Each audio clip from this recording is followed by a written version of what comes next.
Big picture again.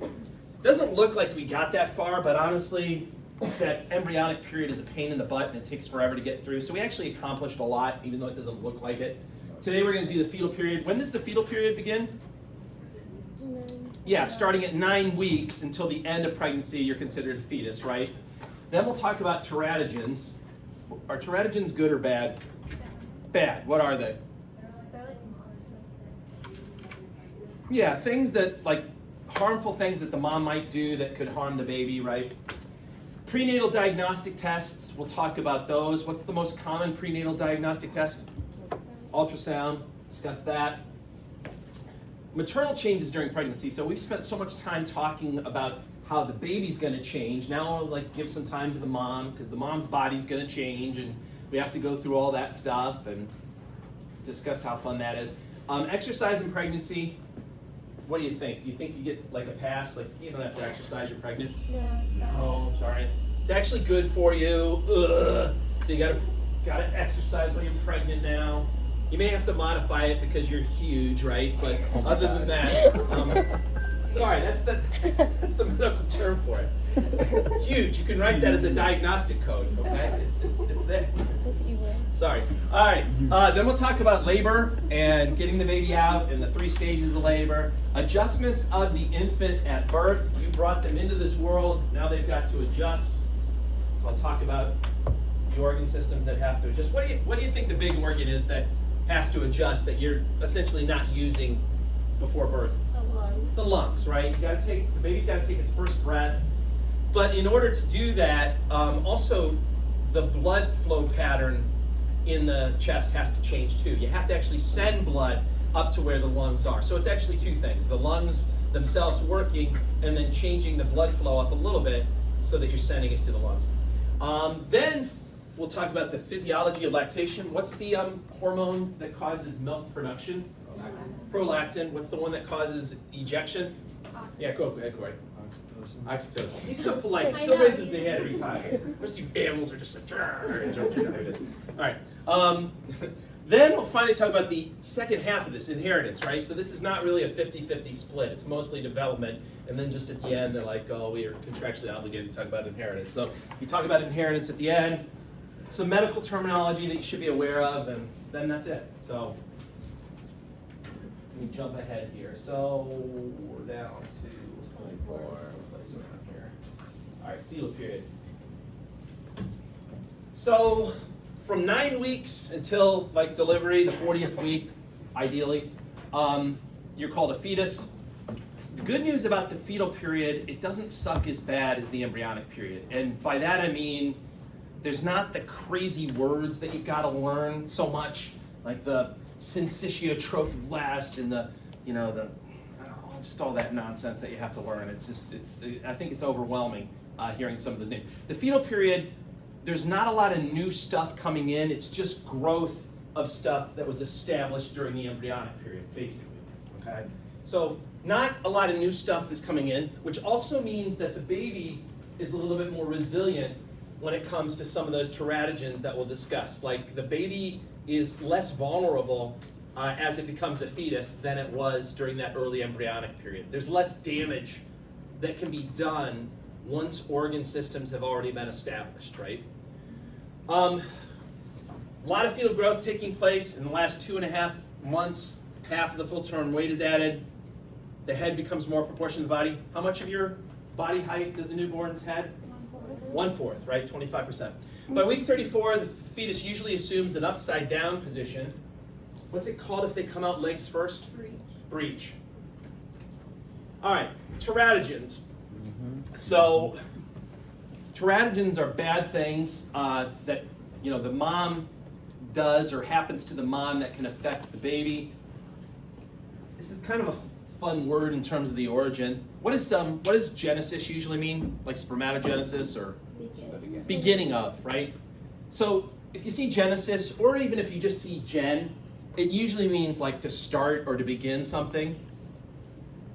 Does anyone know what the prefix terato means? Monster. Teratogens are literally monster creators. If you are a pregnant woman and you do one of these things, that's on you. You've taken a monster creator and you're creating a monster in your belly. Okay? That's why I love that word, teratogen. Anyway, so if you've got something that is like harmful to a baby, it's probably going to be harmful to a fetus if it's able to cross the placental barrier, okay? And the number one that everybody is pretty much aware of is alcohol. Even small amounts of alcohol can cause fetal alcohol syndrome, which is a common cause of mental retardation, the most common preventable birth defect in the US. Cigarette smoking is also a well-known teratogen. It's linked to low birth weight, higher mortality rates. It's also related to cardiac abnormalities and anencephaly. What was anencephaly again? The big head. The what? The missing head, right? Oh. Yeah, not the big head. Oh, I was thinking when it filled. Yeah, the when you don't have like your brain develop. Yeah, that's what it was. Yeah. And it's a type of, what are those disorders called when the neural plate doesn't fold completely? Yeah, those are neural tube defects. Okay. Now, has anyone in here ever seen anybody with fetal alcohol syndrome? Yeah. Anyone else see anybody else? No, I'm not sure. Anyway, this is what a person with fetal alcohol syndrome looks like. Now, they may not have all these facial features, okay, but small head, which is kind of hard to tell because we don't have another head up here for comparison, but small head. Anyone, what's the fancy name for small head? Is it just small head syndrome? No, that doesn't sound cool enough. What is it called when you got a small head? You won't know, but what's it called? Definitely not. I'm just Poor John with Yo, his head. oh, No one can man. give him a break with I'm just that. busting it. Oh, man, It's that's called awesome. microcephaly. Microcephaly. You're so happy. When you have a small head. Epicanthal folds, like with the upper eyelids kind of cutting across. Flat mid-face. Smooth philtrum. This is usually the point in the lecture where I start seeing people look around at their neighbors and like, Mom's looking I knew around. it. You're like, ah, yep. Distorted. Yep. Small underdeveloped jaw, that's called micronaphia. Short nose, all those other things up there. So, I mean, obviously, those are some cosmetic effects, but it's more like the mental deficits and things that are the most harmful with the alcohol too, the development of the nervous system. All right. Prenatal diagnostic tests, by far, ultrasound is the most common. I can't remember. Is anyone in here going to be an ultrasound technician or thinking about it? Radiology in general? Would you do ultrasound, or you don't want to do that? No, I want to go into like CAT scans or like MRIs. Okay. Okay. I'm just curious. I don't know. It's like, is that more lucrative, or is it like, oh, okay, all right. I knew it was something like that. All right. So fetal ultrasound. Is any radiation involved with ultrasound? No, you're just using sound waves, right? It's very safe. Ultrasound works best when and don't ask me why, I'm not like an acoustic specialist, but it works best when the sound waves can bounce off like liquids. I don't know if it just amplifies the sound better. So, you can use ultrasound for lots of different things in the body, but it's great for looking at babies because they're floating around in the amniotic fluid, and that helps to kind of send the signal back and amplify it. You can use it to guess the age of the baby when you're not really sure what the date of conception is. You can do serial ultrasounds to check the growth of the fetus, right? Just like a pediatrician would check the growth of your kids, they bring them in, check how tall they are, what their weight is, etc. You can do that, using serial ultrasounds. At each visit, the doctor can kind of gauge how the baby's moving along. Determine the fetal position, did it flip around as it was supposed to so that it's in a head down position, or is it breech? Maybe you're carrying more than one kid in there, right? Maybe you're like Octomom and you have 8 babies in there. Octomom, whatever happened to Octomom? I'm dating. Anyone remember Octomom? Like, who the hell is he talking about? Yeah, I know you'd know. Yeah, go ahead. Yeah, it's okay. No, this reminds me that I saw a story. It was in a magazine. This was like recent. So this woman was giving birth to triplets. Yeah. And she ended up like dying because something. Wait, she died or the triplets died? No, she died. Yeah. Like she died. Something happened with pregnancy. I forgot what it was, but something got in her bloodstream. Oh. So she like died for like 45 days.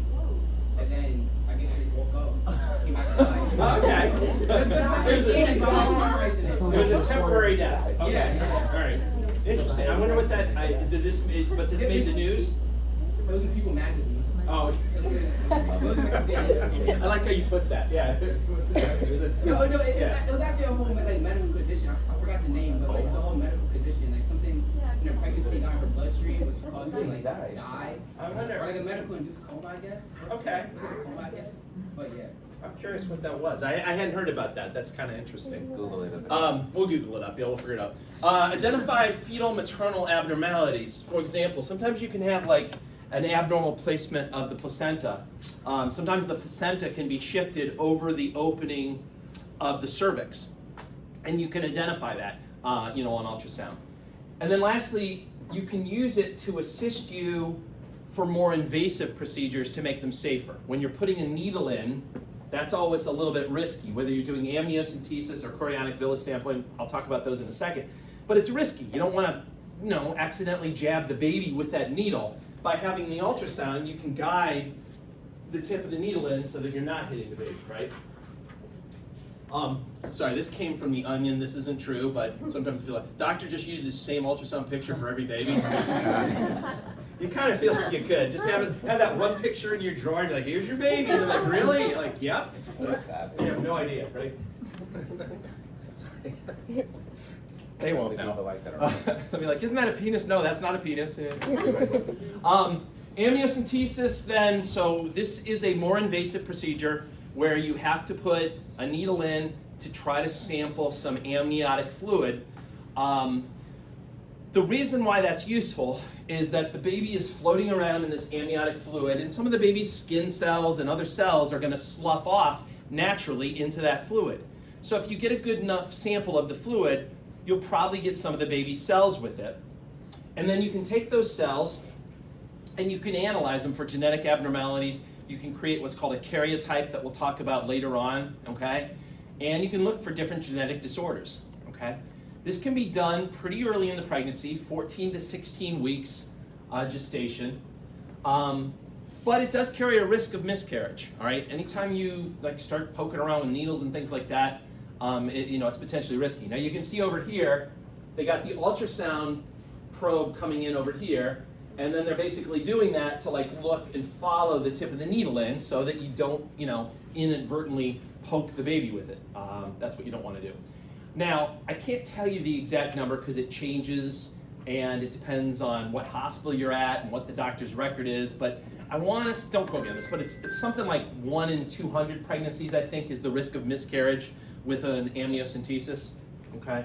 And they're not going to do, for those of you that don't have kids or whatever, but in the thinking about kids, they don't do this for every pregnancy, all right? This would only be like a high-risk pregnancy where maybe you had a history of some genetic disorders in your family and you wanted to test for it or something like that.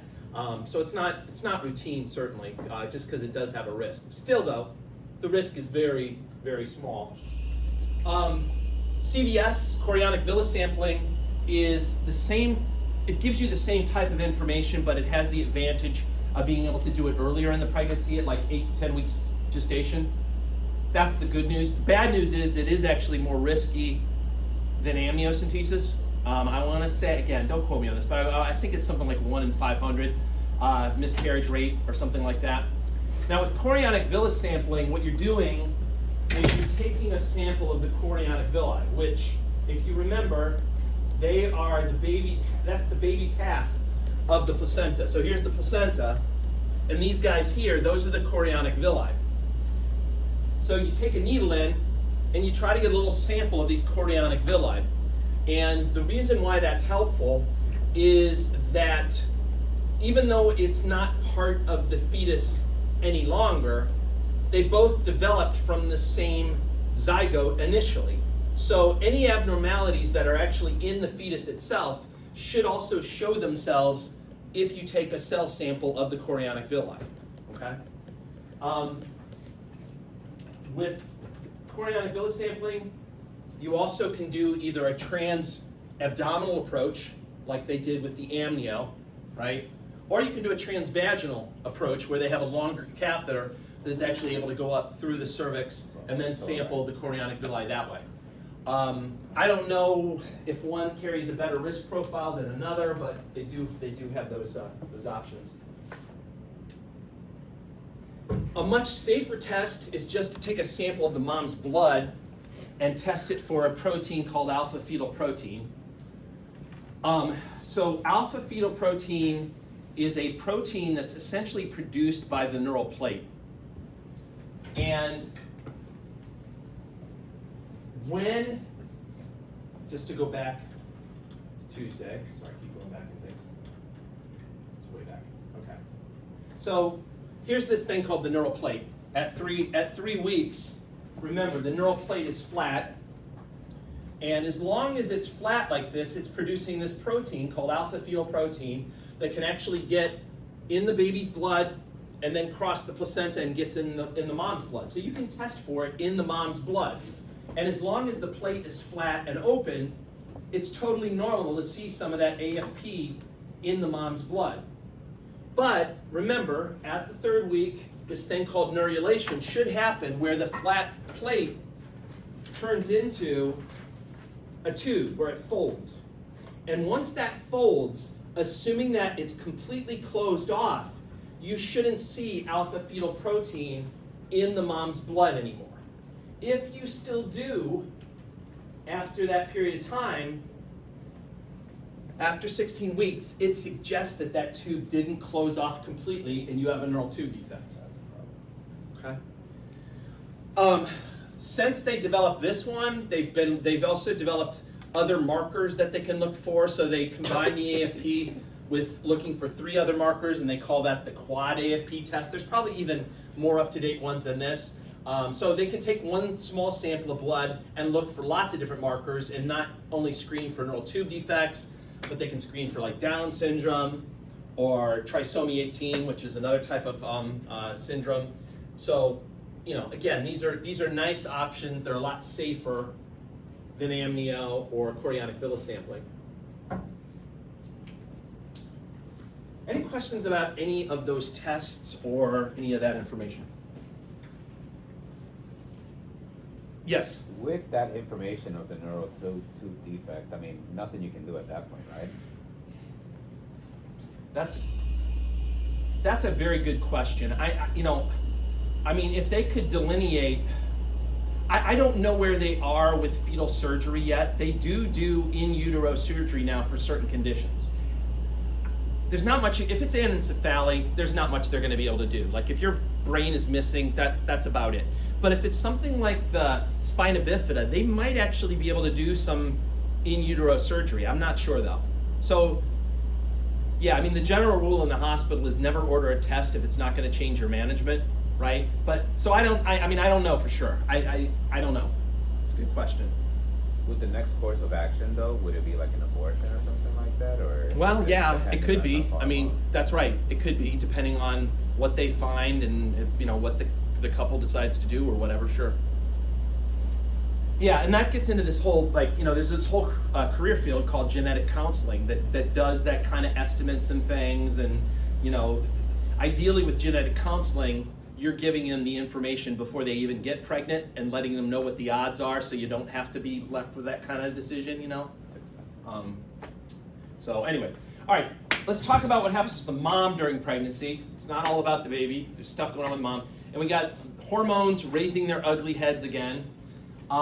Remember, during the menstrual cycle, after the mature follicle ruptures and you ovulate, what happens to that mature follicle? It turns into a corpus luteum.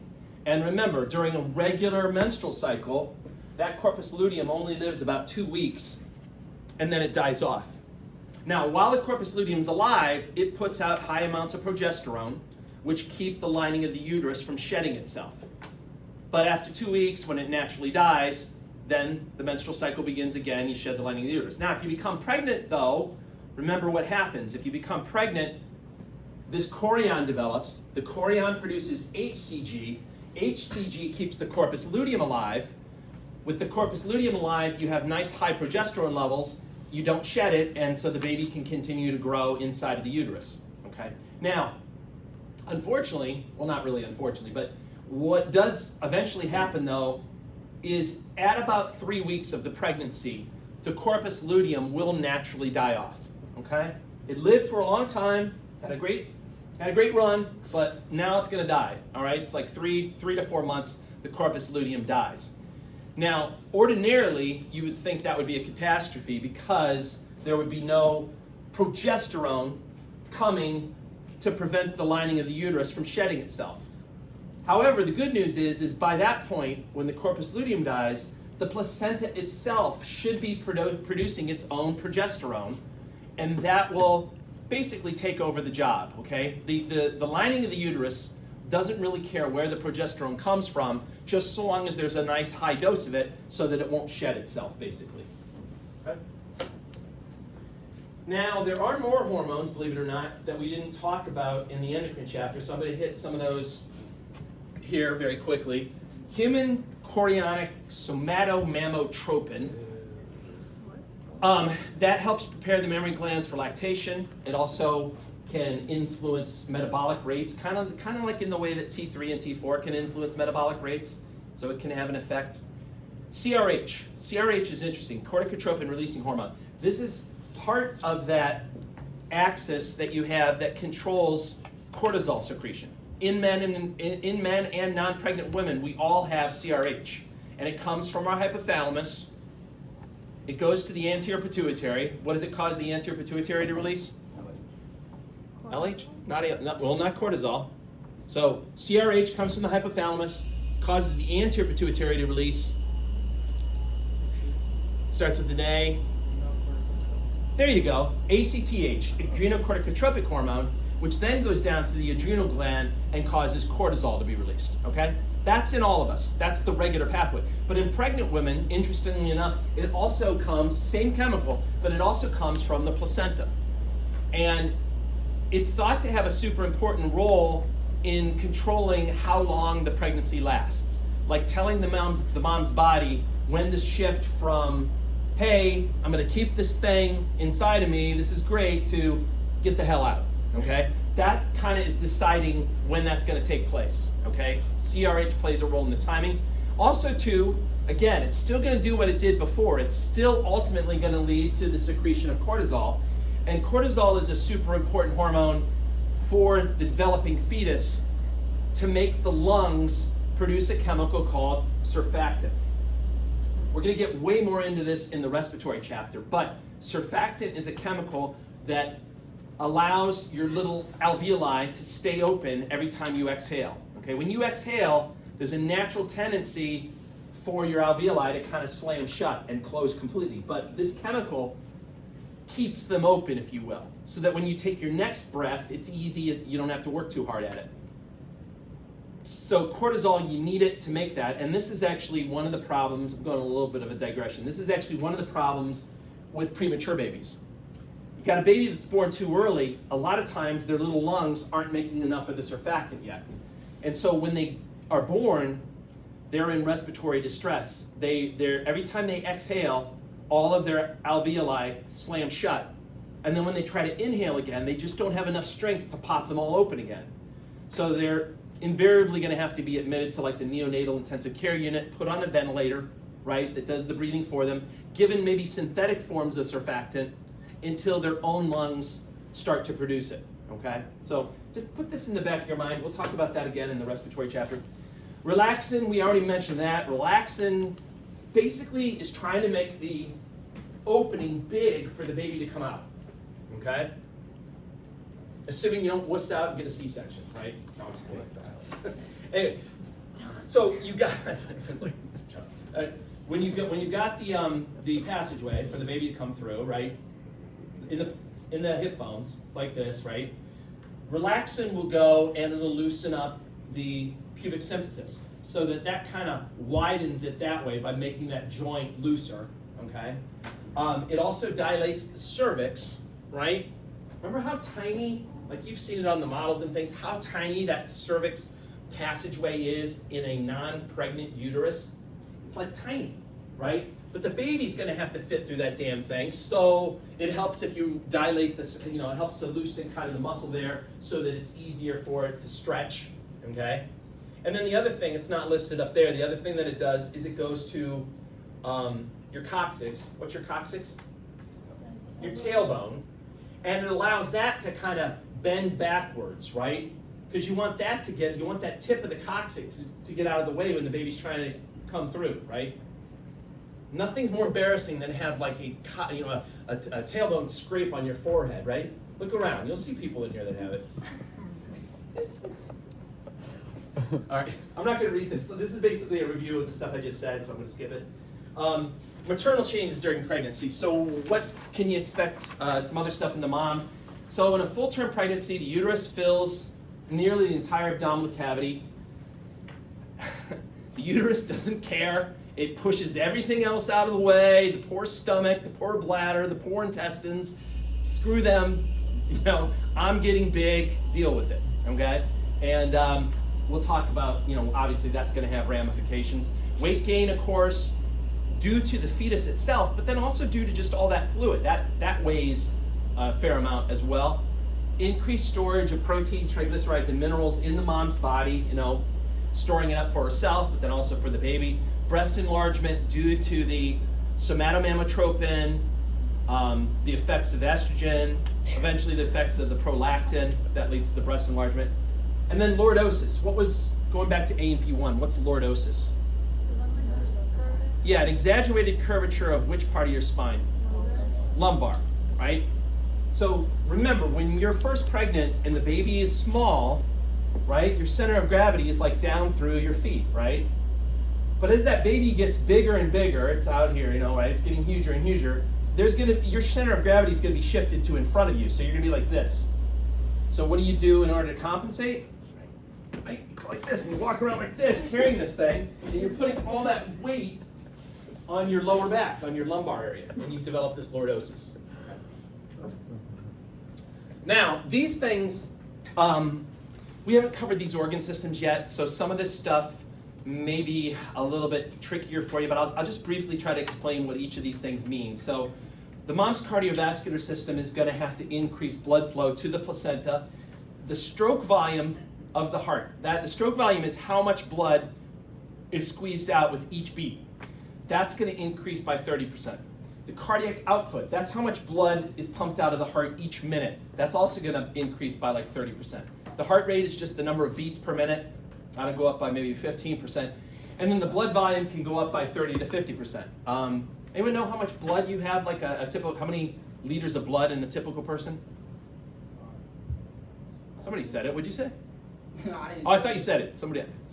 I heard 5 though. I know, I heard 5 too. That's actually the right answer. I said it then. Oh yeah, you said it. That's right. That's right. Yeah, so a normal person, has maybe 5 liters. So you might see like even up to like 7 liters or something in a pregnant woman. Respiratory system, you also have to. It's not enough to just have more blood. You got to also then oxygenate it. So the minute ventilation, which is how much air is brought in and out of the lungs each minute, that can increase by 40%.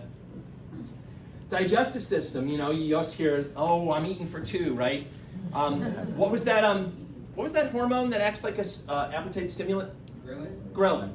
So that's released. It can be released by the baby's stomach, it can be released by the mom's stomach. That increases the mom's appetite. So the mom starts eating more. Don't ask me why. I don't know why, they eat weird things. There's somehow they get cravings for you hear us hear that. I don't really know what the basis is for the odd cravings. It just tastes good.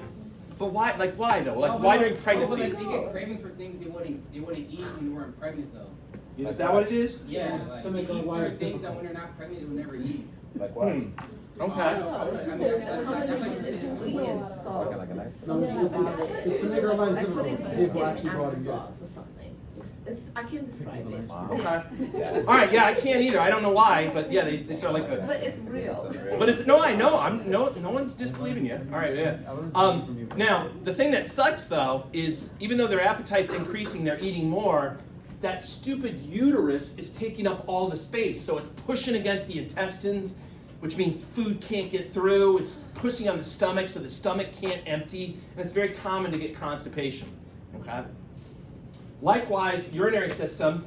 The mom's also peeing for 2. Remember, the placenta is a two-way street, right? You got oxygen, glucose coming from the mom's blood into the baby's blood, but then you also got waste products that the baby's generating, like urea and other stuff that's going from the baby's blood into the mom's blood. So the mom has to get rid of those extra waste products. So that leads to more work on the kidneys, which generates more urine. But once again, the stupid uterus is taking up all the space, so it's compressing the poor bladder. So the woman's having to pee a lot, right? She can't hold as much urine. She may have problems with controlling the urination and controlling like the urethral sphincters and things like that, and get stress incontinence. That's why when you like laugh or you cough or whatever, you like lose a little bit of urine, right?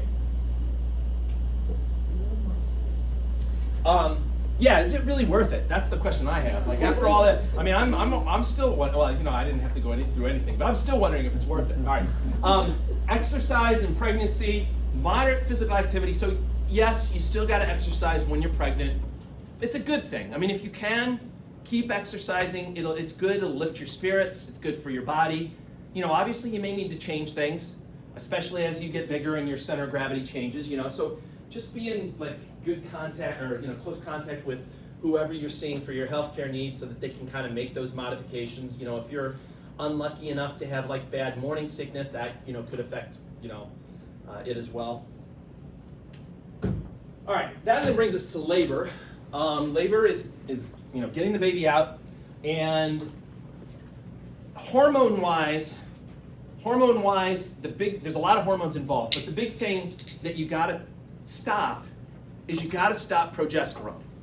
Okay? Again, what does pro mean? Means you're for something, right? And then what does gest mean, or gestation means like essentially pregnancy. So this progesterone is the pro-pregnancy hormone. It's there to keep the pregnancy going. Well, guess what? You don't want the pregnancy to go on anymore. So you got to stop progesterone. Okay? And how does that happen? Well, the placenta, by the end of pregnancy, is churning out high amounts of estrogen. And along with that signaling that's coming from the CRH, the corticotropin releasing hormone, it will eventually sort of block the effects of progesterone. Okay? So estrogen is working to kind of fight against the progesterone, number one. High levels of estrogen also increase the number of oxytocin receptors on the myometrium. Okay? Again, what does oxytocin do to the myometrium? It makes it contract, right? So if you put more oxytocin receptors there, it's going to make the uterus more sensitive and more likely to contract, and probably contract even stronger. Okay? By the way, this is something we covered in the endocrine chapter. What's the general term called when you increase the number of receptors for a particular hormone? That's called, yeah, Corey? Is it upregulation? It is, upregulation. Yeah, and he was so polite. Yeah, you guys. Anyway, all right, upregulation, that's exactly right. What's it called when you decrease the number of receptors? Downregulation. Yeah, go ahead, Corey. Downregulation. Let him answer. All right, downregulation. All right, good. This makes the uterus more, okay, fine. Now, once of course the whole thing starts, it's a positive feedback mechanism. So, run me through that. So what happens with this positive feedback mechanism? So go ahead, what do you say? Basically, it intensified to the desired effect. Yeah. Can you tell me, like, in detail, though, what's going on? So let me start you off. So the uterus is squeezing, then what happens next? The oxytocin is relaxing the. No? I'm off. It's creating more contraction. So release. when the uterus squeezes, it's pushing the baby downward, it's pushing the head downward. As the head goes through the cervix, there are stretch receptors on the cervix. They get stretched, they send a signal up to the mom's brain. She releases more oxytocin, which goes down to the uterus, makes it squeeze harder. Baby push forward more stretch on cervix, more oxytocin, stronger contractions, more stretch on cervix, more oxytocin, and then it just keeps getting stronger and stronger until the baby comes out. All hell breaks loose. It's all hell breaks loose. So here are the 3 stages. The first stage is when that passageway has to get huge so that the baby can get out. It's called the stage of dilation, and it starts when labor begins, and then it ends when you're fully dilated. And to be fully dilated or complete dilation, the magic number is 10 centimeters. Okay? This is usually the longest, most variable stage of the 3 stages, especially if it's like your first time pregnancy. It usually lasts longer. Bless you. Okay?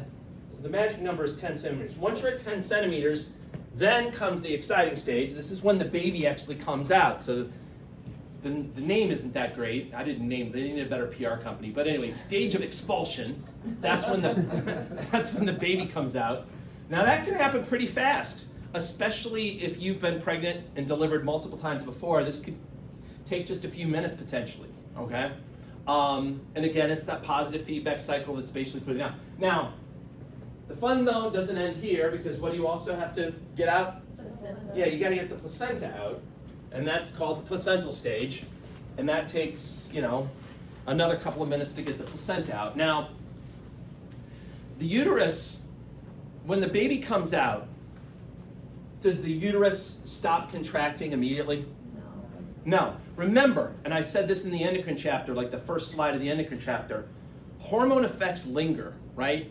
That oxytocin, just because the baby come out, didn't mean that the oxytocin is suddenly out of the mom's circulation. It's still in there, and as long as it's in there, it's going to keep stimulating the uterus. And that's actually a good thing, because that's going to help to deliver the placenta and make it come out, number 1. But then number 2, as the myometrium contracts down, it's going to help close off some of the little blood vessels that are in that wall. This is going to be a rough, raw surface. When that placenta comes off that wall, this is all going to be potential bleeding spot. So by squeezing down on the myometrium and the blood vessels that are there, it'll reduce the amount of bleeding. Okay. While in the middle of labor, could you get your uterus taken out? Yeah. Let's call it hysterectomy. Yeah, they do that. Then they also do like tubal ligation, where they tie off the tubes. Like if you know you don't want to become pregnant, like they can do that. Yep. No, because I think my mom had that when she had, because I'm a twin. Uh-huh. So when me and my brother were being born, our brother came out first, but I wasn't coming out like right away after him. So I guess like it took too long for him to come, like try to like just let me like fill on my own. So I think eventually they just took my mom's uterus out. Oh. And I came out. Wait, while they took the uterus out with you in it? Like, I don't know. I mean. Oh, okay. Yo, talk about eviction notice, To me. So. Okay. Don't beat yourself up about this. You seem like a good guy. I wouldn't like, yeah. Don't get too stressed. It's a high risk rate. Let's see here. All right, now after the baby comes out, they once again had to name the period of time after you come out. For some reason, somebody said, let's come up with another name. So while the mom's body is trying to get back into its pre-pregnancy state, it takes about 6 weeks, and they call that the puerperium, okay? So all of those changes that happen to the mom's body, are trying to be reversed. Obviously, it can take a while to lose like the weight gain that happens during pregnancy, but it's at least more or less getting back to the pre-pregnancy state. The uterus has to get a lot smaller, right? It was like this huge balloon that was filling up the whole abdomen, and then it's got to basically get down to like the size of your fist or smaller, and that's called involution. There's probably still going to be blood and like watery serous fluid coming from the uterus as well. They call that lochia.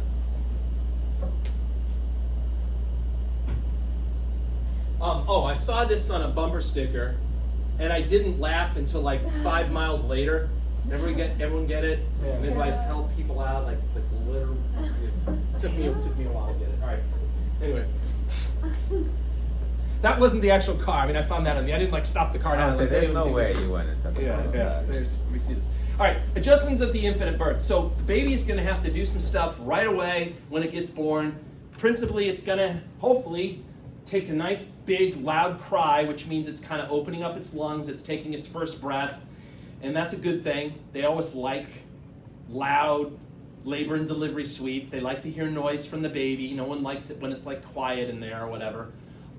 So hopefully the baby will make like a vigorous cry, take a nice big deep breath, and they'll start breathing. All right, you got to remember that they're floating around in that amniotic fluid. that fluid's getting in through their nose, it's getting into their lungs, so their lungs are kind of wet, they're kind of collapsed, so they got to kind of clear all of that and be able to take their first breath. Now, in order for the lungs to actually be helpful, you have to adjust the blood flow that you had in the baby and make it more like an adult blood flow. And what I mean by that is, when you're a baby, you're not using your lungs, so the blood flow pattern bypasses the lungs. And the way that one of the ways, you'll learn more about this later, but one of the ways it does that is there's a hole in your heart between the two atria chambers, and that hole, it's called the foramen ovale. It allows blood to go straight from the right side of the heart to the left side of the heart without going up to where the lungs are, okay? You know, why send blood to the lungs in a fetus if you're not using the lungs? And that's what that route is for. It's a bypass route. But when you're born, you want the blood to go up to your lungs.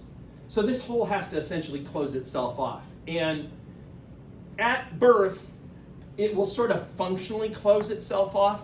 Like blood won't really go through that hole right at the moment of birth so much anymore.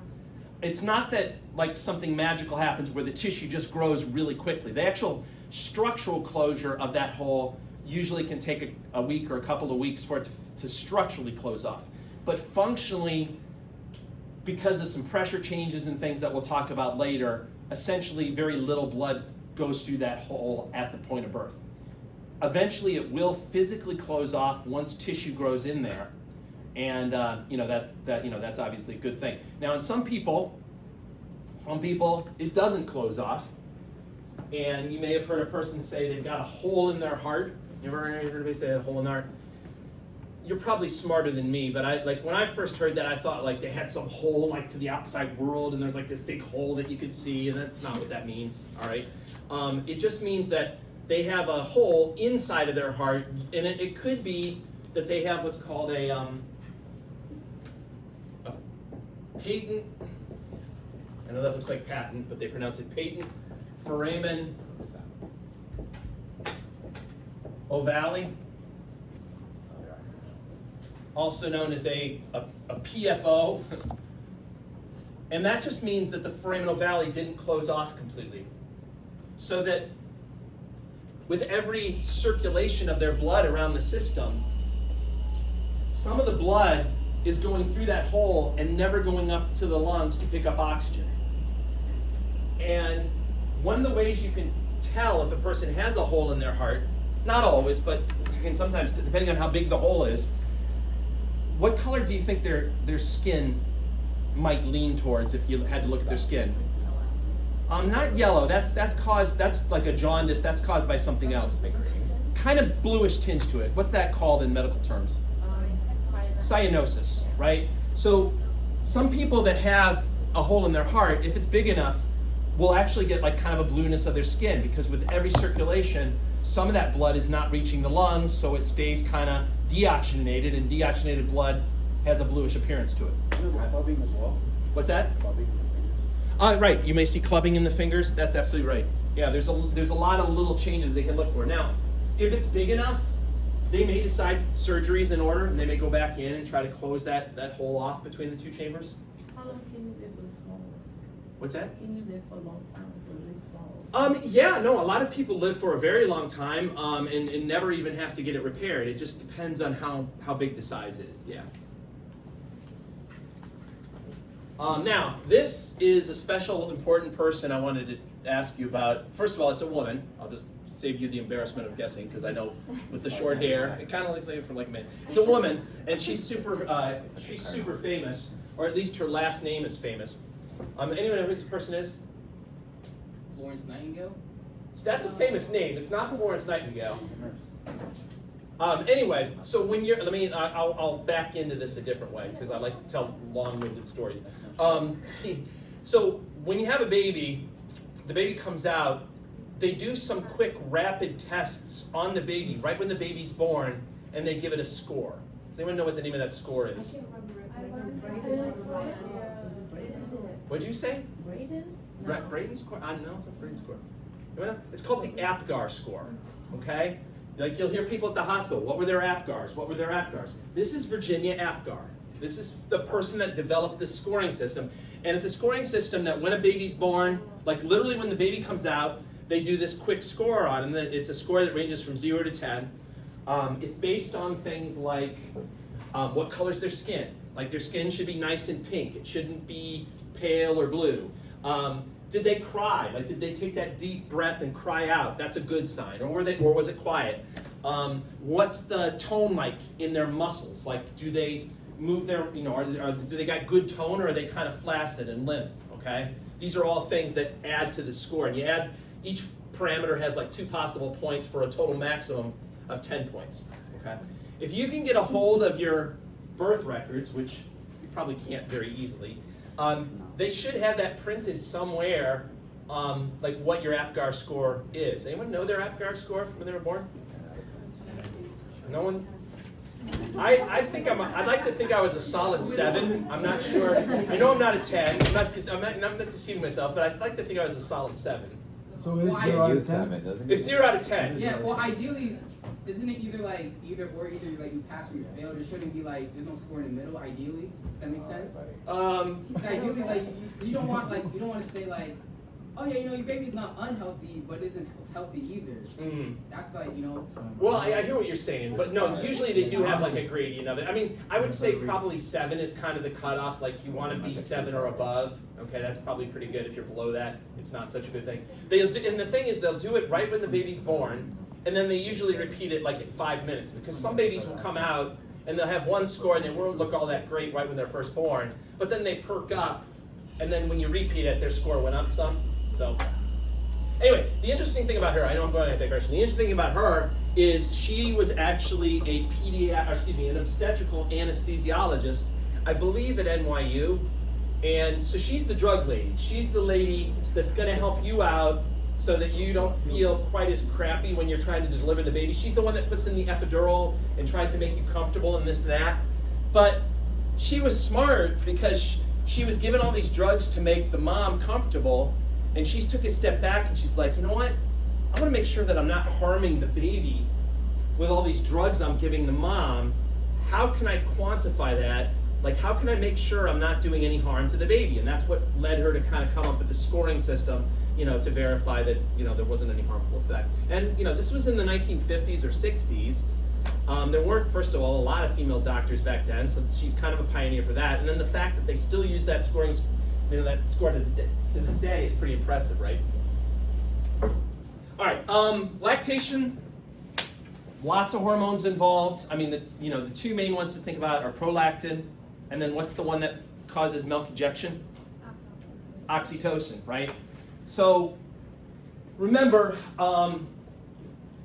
the prolactin makes the milk production, but the milk is sitting around in the secretory part of the mammary glands, not in the duct part. And as long as it's sitting in the secretory part, the baby doesn't have enough sucking power to get the milk.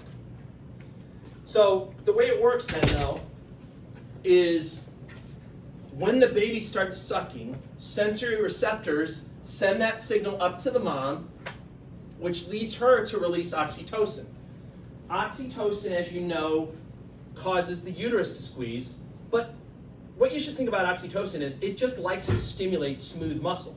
So it'll actually go to little bits of smooth muscle that are in the breast tissue where the secretory parts are, and it'll cause those little muscles to contract. And as they contract, they will squeeze the milk out of the secretory part and into the duct part. And then the baby has enough sucking strength to actually get it. And so it's another example of a positive feedback cycle. The more the baby sucks, the more oxytocin's released, the more milk is available, the more the baby wants to keep sucking, and so it just keeps going. How do you break this cycle? You ready? Get them off, right? They've been on too long. You've got Netflix shows to watch. Get them off, right? I guess you can do that with the baby. What's that? No, is it like you just assume the baby's full? Or Just ask it. No, I I think a lot of the time they stop. No, I don't. No, I mean, like, what do you mean? Like, how do you know when you're done? I'll Like, probably. I think they stop. They stop. I think they get full. Yeah, they remember they have things like leptin and other things that controls their appetites too. Yeah. They knock out usually. Yeah. They're monsters. They're not stupid. They're not gonna just keep like draining you dry. Like, they're like, yeah. They get full. Now, Eventually, you'll get quote unquote like true breast milk, but that takes a few days to come in. Before that, you have this stuff called colostrum, which is still good for the baby because it has important antibodies. Antibodies help fight off infections. We'll talk about those in the lymphatic system chapter. One other thing to know about lactation is that it actually blocks ovulation. Okay? Sounded like a rhyme. Lactation blocks ovulation. And the way that it does that is it interferes with the release of FSH. When you're breastfeeding, FSH doesn't get released from the anterior pituitary, and so the follicles don't develop, and when the follicles don't develop, you don't ovulate. Okay? Now, I know up here it says lactation of a, though it is not considered a reliable form of birth control. That's probably true, but some people like this because it's like natural, right? They do breastfeeding as a method of birth control. Sometimes that's done like in third world countries where they don't have any other options. Sometimes it's done in developed countries because they just like it because it's natural. The American College of Obstetrics and Gynecology, actually, I think that's the group, put together a pamphlet on if you want to do this as a method of birth control, like what you need to do to make it effective. And first of all, you have to be very meticulous about it. Like you gotta exclusively breastfeed. You can't give them any formula. You can only breastfeed. And then you gotta do it like on schedule every couple of hours. You can't permeate from that. And if you can manage to be very scheduled and only use that, then it will work as a method of birth control. Even then though, it's still not like 100%. There's no guarantee that you won't ovulate. Yeah. So, if you get pregnant, then lactation stops. Right. Okay. Yep. Wait, what? So you can't Once you become pregnant, you'll stop lactating. until next week. Wait, so girls who aren't pregnant, they're not lactating either. Girls who are not Right. pregnant are not lactating. Let 'em cut it. That's right. Like the milk, basically the hormones shut down the production of milk until after you've delivered the baby. So it stops it, once it starts. Well, then you have to do formula. Okay, so you said so once a girl becomes pregnant, she doesn't produce any milk. But a girl who isn't pregnant in general doesn't produce any milk. Well, that's Okay. if you get pregnant like a second time. No, like So it only starts after you get pregnant the first You have time. to get pregnant first. So if you've never been pregnant, You won't That's start. not- Oh, Yeah. okay. So basically it's only second time mothers pretty much this affects. I guess if you want to think about it that way. Okay. Yep. All right. All right. Next part. So this is the other half of this chapter, even though it's not a half, and that's inheritance. And hopefully this will be like a review. This is basically passing your genes down to your children and this and that. I mentioned the area of healthcare called genetic counseling, which basically is like a risk assessment, crunching numbers, doing statistics and things like that, looking at your family tree, all that kind of stuff to kind of give you an idea of what your percentage chance is of maybe having a particular genetic disorder in your child. Obviously, if you don't have any history of any problem, this is something that most people probably wouldn't seek out, but if you have a family history of something and you're concerned about it, it's something you could go and see before you get pregnant, right? You could kind of talk with the genetic counselor. So just a review of this stuff. So first of all, how many chromosomes do most regular body cells have? 46 chromosomes. Most regular body cells have 46 chromosomes. And anytime you have 46 chromosomes, you can say, I got 46 chromosomes, or you could say, what's the word that means 46? Diploid. Or what's the abbreviation that means 46? 2N, right? Another way to think of that 46, though, is you can think of it as 23 pairs, right? One member of each pair came from your mom. The other member of each pair came from your dad, okay? And they refer to those as the homologous chromosomes. And if you take those pairs and you look at the chromosome from your mom and you look at the chromosome from your dad, on the same spots on each of those chromosomes should be genes for the same trait. Now, there may be different versions of those genes, which are called alleles. For example, your mom may have the brown-eyed gene or the brown-eyed allele, and your dad has the blue-eyed allele, right? But at least on the same position, that'll be for the same type of gene, right? Eye color or whatever it is. Now,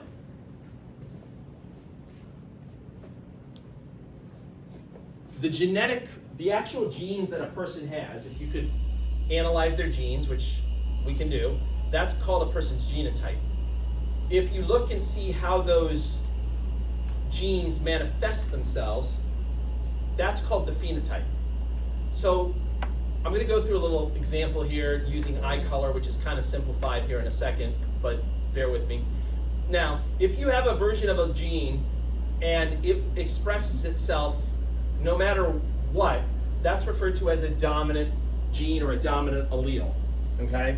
And how do you know? Like by shorthand, dominant alleles always have what? A capital letter, right? Recessive alleles, you got to have two copies, one from your mom, one from your dad, of the recessive allele in order for it to show itself, all right? So dominant alleles, you only need one copy. Recessive alleles, you need to have both copies for it to express it. And how do you recognize those by shorthand? Lowercase letter, okay? Remember some terminology. When you have two of the same alleles, you use the word homozygous, and then you throw in whether it's dominant or recessive. So what would this be? Dominant. Yeah, so that you'd say homozygous dominant, and then this would be homozygous recessive. If you have two different alleles, then you use the word heterozygous, right? With heterozygous, you just say heterozygous. Don't say heterozygous dominant or recessive. You just sound stupid, right? So just use the word heterozygous, okay? So let me give you an example of different alleles, different genotypes, and different phenotypes by using eye color as an example. Now, eye color is actually more complicated than this. I'm just going to do I'm going to do what they used to think eye color was. It's more complicated than this, but it's good for illustration points. All right, so you got possible alleles.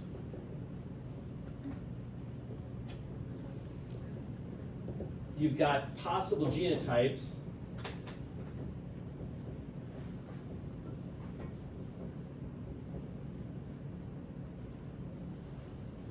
And then you've got possible phenotypes.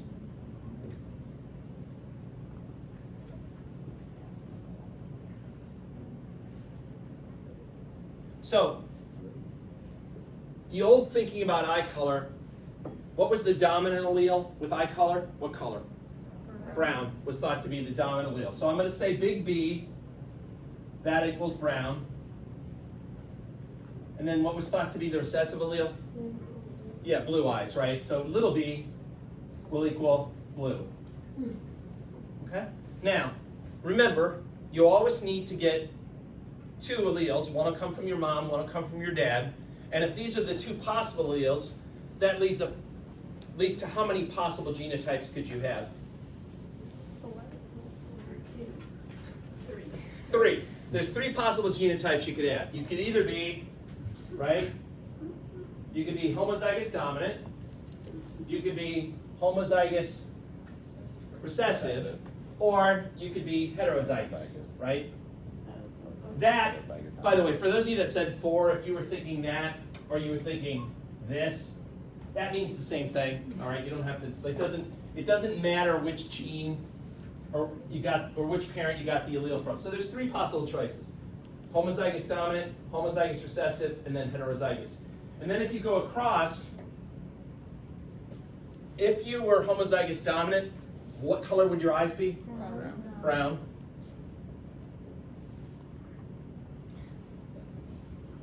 If you were homozygous recessive, what color would your eyes be? Blue.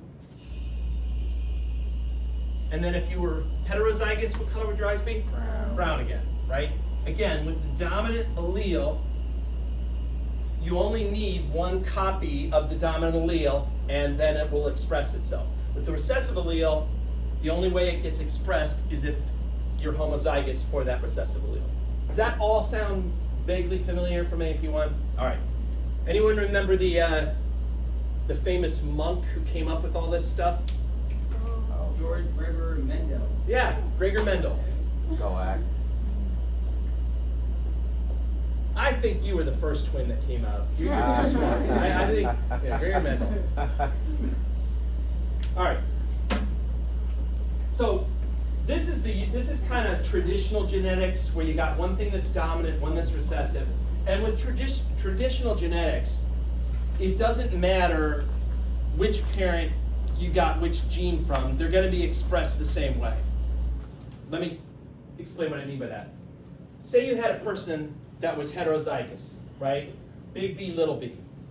It wouldn't matter if they got the big B from their mom and the little b from their dad, or if they got the big B from their dad and the little b from their mom, they would still have brown eyes. In most cases, it doesn't matter who you get the specific gene from, you're going to have the same phenotype. Genomic imprinting, on the other hand, is the exception to that rule. With genomic imprinting, it says it does matter who you get the gene from. And genomic imprinting is fairly rare, but one condition they like to talk about, it's a condition called Prader-Willi syndrome, and it involves mental retardation. The kids that have this, one thing, like key feature is they have like this insatiable appetite. They're like, for whatever reason, they're like super hungry. It's odd, but anywho, with this condition, you could have two people that inherit the exact same genotype. Let's say that both of them are heterozygous. They both have one good gene and they have one bad gene, okay? Same genotype, one good gene, one bad gene, one good gene, one bad gene. But in one of those individuals, they got the bad gene from their mom and the good gene from their dad. And in the other case, it was just the opposite, okay? Only the person that got the bad gene from their dad would actually get the disease. Even though they have the same genotype, it matters who they got the particular gene from. That's genomic imprinting. And again, it's not usually how it goes. This is the exception to the rule, but it's something to be aware of. All right, Punnett squares. So we're going to talk more about Punnett squares later. You probably remember these from a genetics class or whatever. But Punnett squares are used when you've got a couple and they're going to have a baby for whatever reason, and then you want to try to predict what the odds are that they'll have a particular trait in their baby. Okay? And when you do a Punnett square, first of all, make a square. Don't make a triangle or don't do anything weird. Stick to the square. And on one side of the square, you want to put the genotype of what the dad's going to be. They put it on the side here. It doesn't really matter. You could put it across the top. And then on the other side, you put what the genotype of the mom is. Okay? And then you just mix and match each of these squares. So big P here, big P there, two big P's. Big P here, little p there, so you fill that one in. You just kind of mix and match until you've got it all filled in. And by doing that, you can then figure out what the odds are that a couple is going to have a child with a particular condition. Okay? So, for example, let's go back to our eye color.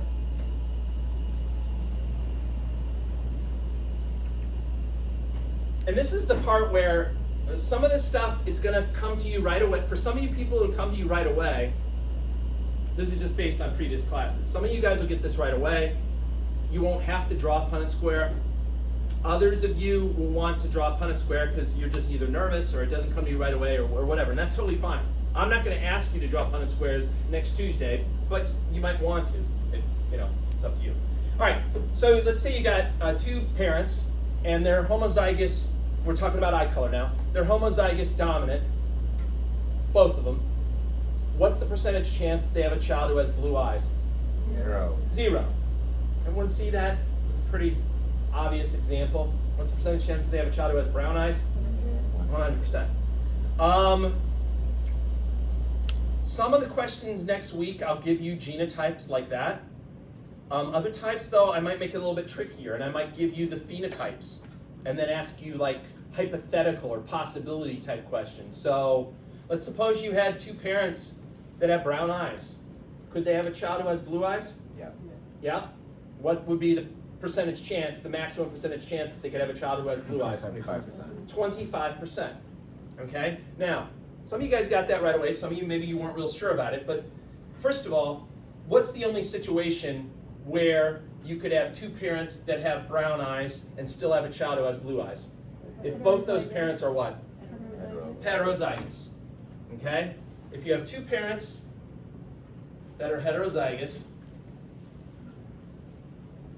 right? Draw it out if you need to, right? So big B, big B, big B, little b, big B, little b, and then two little b's, right? So you look at this square, what color eyes is this person gonna have? Brown. What color is that gonna be? Brown. What's that gonna be? Brown. And what's that gonna be? Blue, right? So, yes, it's possible. If two parents with brown eyes could have a child who's blue eyes, assuming, that they were both heterozygous, and it would basically be a 1 in 4 chance, 25% chance, right? More than likely you'll give us that question, but say homozygous. I could. Yeah, Jonathan knows me. I could do that. All right, it's entirely possible. We'll do more Punnett squares at the end. I just wanted to throw that out. Aneuploidy is when you don't have a normal number of chromosomes. Your body is obsessed with the number 46. Your body cells love to have 46 chromosomes. And most of the time, when you have extra chromosomes in an embryo, it will spontaneously abort. It won't even go any further, right? That's why, what was that problem called when you have more than one sperm fertilizing an egg? Polyspermy. That's why that, those babies where that happens, they don't even reach term. I mean, they're aborted pretty early, okay? But there are conditions that are survivable. So when you see people that have one of these conditions I'm about to talk about, they're the exception to the rule. Usually extra chromosomes are not compatible with life, okay? The problem with these conditions is not some weird gene that these people inherited, okay? It's not like, some disorder where they just got the bad gene passed on to them from their parents. The problem with these conditions has to do with either spermatogenesis or oogenesis. They're problems with meiosis, okay? If the sperm don't develop and you end up with a sperm that has 24 chromosomes, and then you're unlucky enough to have that sperm be the one that fertilizes the egg, you're going to have an embryo that has 47 chromosomes, okay? Or vice versa. Maybe the egg didn't divide properly, and it has too many. So it's problems with spermatogenesis and oogenesis that lead to aneuploidy. If you have one less than 46, which last time I checked is 45, that's called monosomy, okay? If you've got one more, 47 total, that's called trisomy. By far the most common trisomy condition, and I know you're all familiar with it, is Down syndrome. That's trisomy 21. But there's also like trisomy 18, and I think there's like trisomy 10. There are some other ones that are less common than Down syndrome, and they have things like Edwards syndrome and Pataz syndrome. There's some other ones. Then you can also have problems with your sex chromosomes, your X and your Y chromosomes. And so these are some examples of aneuploid disorders involving the sex chromosomes. So Turner syndrome, these individuals have 45 chromosomes. They've only got one X chromosome. That's their only sex chromosome, okay? Now, this leads me to tell you a couple of things. What gender is a person that has Turner syndrome? Male or female? Female. Okay, why are they female? Because they don't have an X. Excuse me, they don't have a Y. They are female because they don't have a Y. Okay? The Y chromosome is what determines the gender. If you don't have it, by default you're female. If you do have it, by default you're male. Okay, so keep that in mind.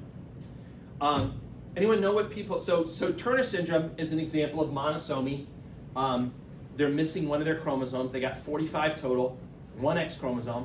Anyone know some of the symptoms of Turner syndrome? Is it muscle definition? Is that the one that they have less muscle definition, or is No, that's more Klinefelter's where they kind of get less muscle definition, I would say. But there is something kind of strange, like in their necks. Oh, don't they have more like strong necks? Well, I guess they describe it as being like a webbed neck. Yeah. Yeah. I don't know if that's stronger or not, but yeah. I mean, like, you know, like you see a picture. It's like, kind of wide. Yeah, Yeah, like- yeah. It looks wider. They're usually shorter stature for women, and then the other thing is they're usually infertile. Okay, they can't have kids. Klinefelter syndrome. Klinefelter syndrome is are they male or female? Male. They're male. Okay. Now, you could have Klinefelter syndrome like this, where you have 2 X chromosomes and 1 Y chromosome. Okay. There's also been reported cases where somebody has like 3 X's and 1 Y. Okay. But it doesn't matter how many X's you have. If you've got a Y, genetically, you're a male. Okay. What are some of the symptoms of people that have Klinefelter? So this would be an example of trisomy, and they're going to have 47 chromosomes total.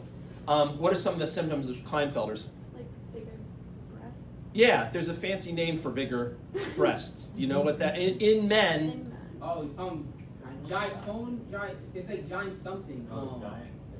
It's Dino, right? Giant Yeah. rhino, yeah. John Kino, is that what you said? John It's a Kino. friend that No, you know him. He's a good guy. He's like down at the bar. John Kino. Yeah, it's called. Anyone know the full name? No, Yeah, gynecomastia. Yeah, I was about to say that. Gynecomastia. Yeah. So that's a symptom. What else do you see for a symptom? Anyone know? They do tend to be sort of underdeveloped muscle mass. They're often sterile too. I think those are the small male. I mean, they still have a penis and external genitals of a male. But what's that? But they are small. They are smaller. Yeah. And then lastly, the last disorder to mention is something called meta-female syndrome. This is when you have 3 or more X chromosomes. What's the gender there? Female. Yeah, they're female. Interestingly enough, this is usually, I believe usually, maybe always, asymptomatic. Like it doesn't cause any noticeable problems. They don't have problems with infertility and other issues like that. So it's entirely possible that there are people in this room right now that are meta-females and you don't even know it. Well, you do. If you squint, you can tell. You can't tell. But apparently, they don't have any symptoms. You know, with the name like meta female, it sounds like the female is like Wonder Woman. Yeah. Like meta. Like super female. Yeah. What was I going to say about this? Now, you can see a lot of strange sex chromosome disorders. However, one thing I want you to notice about all of these individuals, they all always have at least one what? They always at least have one X, okay? You will not see a person alive who doesn't have at least one X chromosome, okay? The X chromosome and the Y chromosome, are they equal in terms of their size? No. No. The X is a lot bigger than the Y chromosome. It has a lot more genes on it. It's a lot more important than the Y chromosome. The X chromosome has stuff on, it has genes on it that all of us need to survive. So that's why you won't see anyone that's like, you won't see anyone with like a 1 Y chromosome or something like that. It won't happen. Okay? Normal traits are not always dominant, so I'll give you, you know what, let me just shift to the table. This will be faster this way. So here's a table showing you some disorders, and then it's telling you whether it's a dominant or a recessive condition. Again, if it's a dominant condition, you just need 1 copy of the bad gene and you're going to get that disorder. If it's a recessive condition, remember, you got to get 2 of the recessive genes in order to have it, right? So skin pigmentation, okay, that seems like it follows what sort of we'd expect. You know, it's a dominant condition having normal skin. It's a recessive condition being albinism. But like vision, normal vision is recessive, which, you know, if you look around, especially as people get older, a lot of people are wearing glasses or contact lenses or whatever. So normal vision is actually recessive. You got to have 2 copies of that normal vision gene in order to get it. Whereas, you know, myopia or hyperopia, you know, near or farsightedness, those are dominant conditions. PTC tasting, we may do this in class if I can find these things. We got these little strips. Have you guys done this before? Little pieces of paper? You've done it? Yeah. Well, yeah, but why? Oh, you had a question too? Should we know like all of these in head? Yeah. He's not gonna answer a question like that. Probably not. I don't I'll talk know. to We'll the see. lawyer for that. I mean, I wouldn't spend a lot of time looking at this table. How Like, I'd say like a minute and A 21 minute? seconds. If you do a minute and 22, that's way too much. And if you do a minute and 20, that's like way too short. You've shorted yourself way too much. She's 36. You want to hit that sweet spot. There's not going to be a lot of questions about it. I will do an in-class review, and that'll kind of guide you what I'm looking for, okay? So don't stress about this too much. Anyway, I'm going to try to pull out these test strips in lab today so that you guys can taste these things if you haven't before. These are little pieces of paper that you put on your tongue like you're dropping acid, okay? Except they're not as fun, okay? They just end up tasting bitter. If you see any like pink elephants or anything, maybe I gave you the wrong Got the test latest strip. one. Okay, yeah, we'll bring that out. That should be fun. You got the one. Look at all these crazy finger problems. These are all dominant conditions. Having too many fingers, right? Polydactyly, having extra short fingers, or having like webbing between. Those are so you only need one copy of the bad gene, and you're going to get those problems. You may say, well, why aren't there more people like that in the world? Why don't we see like six-fingered freaks walking around everywhere we go and things like that? And the answer is it's because the dominant gene is still not that common in the overall population. No, actually, I had a girlfriend. She had six fingers. What was it like the one? I'm so sorry. It's taking all my wherewithal not to make a joke out of that. Okay, go ahead. Yeah, no, I'm not going to make a joke out of that. So it was on her thumb, so she had like an extra digit coming off her thumb. I forgot which hand though, but it was coming off her thumb. 6 digit. So if you were to marry her, do you put the ring on the middle finger or where does it No, go? I That's a wasn't good gonna marry her question. for like completely different reasons. Oh, okay. All right. I don't know. That wasn't the joke I was going to make, but I just thought of that. Yeah. Anyway, that's interesting. So could she actually move it at all? But imagine there's I didn't 20. think about I it. know, right? Actually, you know what? I never actually like, thought about it. No, I know, because I'm such a good guy. I never make a big deal out of it. Because I'm sure she was like self-aware about it. Did you never bring it up with her? No, I mean I saw it, but I feel like it's the kind of. she brought it up to me. I would've been No, like, because I found out, I never noticed it. But she just like, hey, Got five okay, in I'm one gonna show you day. something, but don't be mean about it. Don't be rude. Yeah. And she was just like, I have a 6 digit, and I was just like, What, now, was it just on one hand? Is that like Yeah. the first date? Huh. Okay. That's interesting. Yeah. Okay. I'm so intrigued. Anyway, so don't obsess too much about this table. Just glance at it. I'm not even with all of these. Now, I just want to mention sometimes it's a little bit more tricky with the genetics than what I did with the eye color thing. All right, this is like your sort of generic, traditional genetics kind of thing, but sometimes it's more complicated than that. And these are examples of 4 things where it's more complicated. So incomplete dominance means that you don't have like one dominant allele and one recessive allele. Instead, it means kind of like the alleles are equal. So there's not really one that's dominant, there's not one that's recessive, they're sort of equal. And an example of that is sickle cell disease. So sickle cell disease, the way that they usually, same thing. So sickle cell disease kind of looks like this. So you got the possible alleles.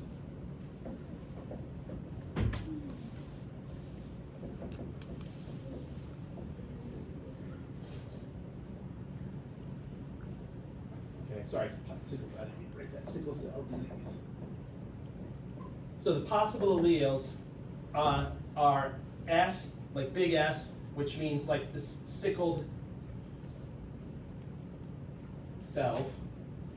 And then they also usually draw the other one as being a big A just to indicate that it's not recessive, that it's essentially, they sometimes call this codominance or incomplete dominance, and that means normal cells. So when you go for the genotypes,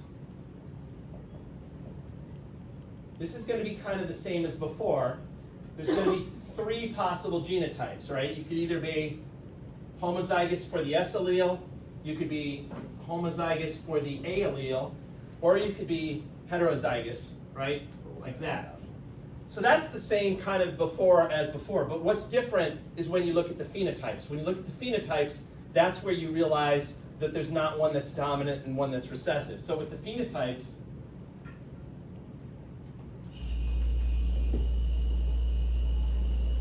a person that is SS, if you look at their blood, like virtually 100% of their red blood cells are sickled. So I'm just going to write 100% sickled. And I'm just going to put RBC to stand for red blood cell. So 100% of their red blood cells are sickled. If you look at a person that is AA, they have like 0% that are sickled. In other words, it's all normal. But then if you look at a person that's SA, it's like 50%. So you actually get 3 different phenotypes. Okay? Whereas if it were a true regular genetics thing, like your eye color, there'd really only be 2 possible genotypes, right? Or, excuse me, 2 possible phenotypes. But because it's incomplete dominance, you actually have 3. All right. Multiple allele inheritance, I'll show you this on the next slide. That just means having more than 2 choices for each allele. So in both of these examples, this one and this one, there were just 2 choices. You either had, in this one, the big B or the little b, and then in this one you had the S or the A. But with multiple allele, you maybe have like 3 choices for each, okay? Polygenic inheritance means that you've got one trait that's controlled by several genes. And that's usually the norm, okay? Most of our body traits are not simply controlled by one gene. It's usually a combination of genes that determine our traits. For example, skin color, all right? There's no one gene for skin color. If there were, I mean, if skin color was kind of like this diagram here, where there was just one gene that controlled skin color, then you'd expect there to be a group of people that all had one solid color, and then another group that all had another solid color, but no gradation. It was just these 2 separate groups, right? But that's not how it is. And that's because there are several genes that control skin color, so you get a gradient of skin colors. Complex inheritance just means that it's always going to be an interplay between like your genes and then like environmental factors or your lifestyle, right? For example, you could inherit the gene for like pale skin, which will make you more prone to getting skin cancer. But if you live a life where you never go out in the sun, you're probably not going to get skin cancer, all right? So there's an interplay between the 2. This is just showing you the multiple allele inheritance that I was talking about. The only thing I don't like about this diagram, I don't like the abbreviations that they used. I don't know why they had to put an I up here. Personally, I would have probably put a big A for the A allele, a big B for the B allele, and then put a little O for the I allele. But whatever, this is the way they went with it. Notice that the A and the B are considered codominant, so they're both expressed, and then the O allele is considered recessive.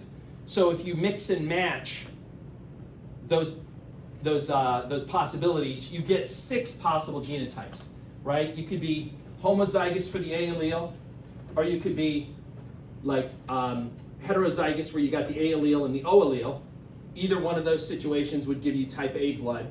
You could be homozygous for the B allele, or heterozygous with the B and the O allele, and then you get type B blood.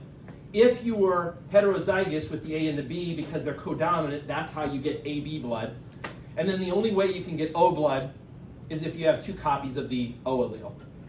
Okay? Again, I think it's dumb that they use the letter I up here. If you want to just replace it and put like big A, big B, and then like a little O, I think it's easier to understand this diagram. So we're not going to see it with that format ever again, right? You're probably not going to see it with this format. You're not going to have this whole diagram on the thing. They might use, I can't remember honestly, they might use I and stuff. Just come up, you know what, come up and ask me during the exam. If they use these little I's or whatever, I can clarify it. I'll be like, okay, that just means this or that. Just come up and ask me. Are there gonna be like word questions regarding like blood types and stuff like that, or like? What do you mean word questions? I don't know, like you eventually have to, like your mom has A type blood. Oh, those questions.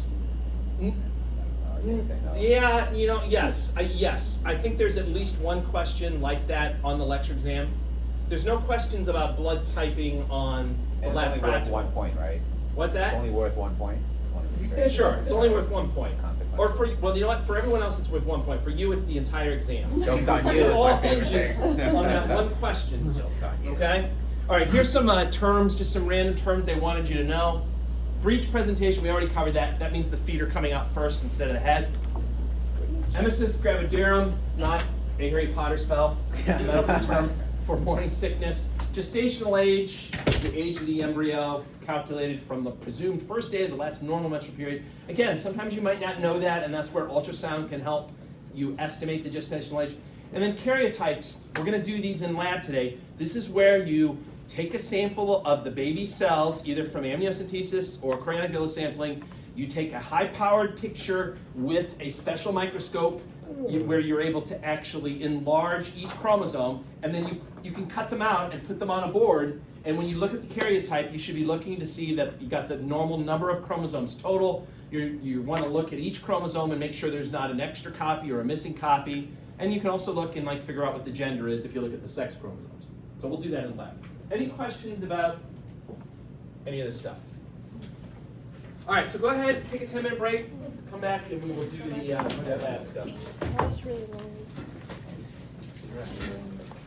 Too long. That was a really long lecture. You're on camera, by the way. Oh my God.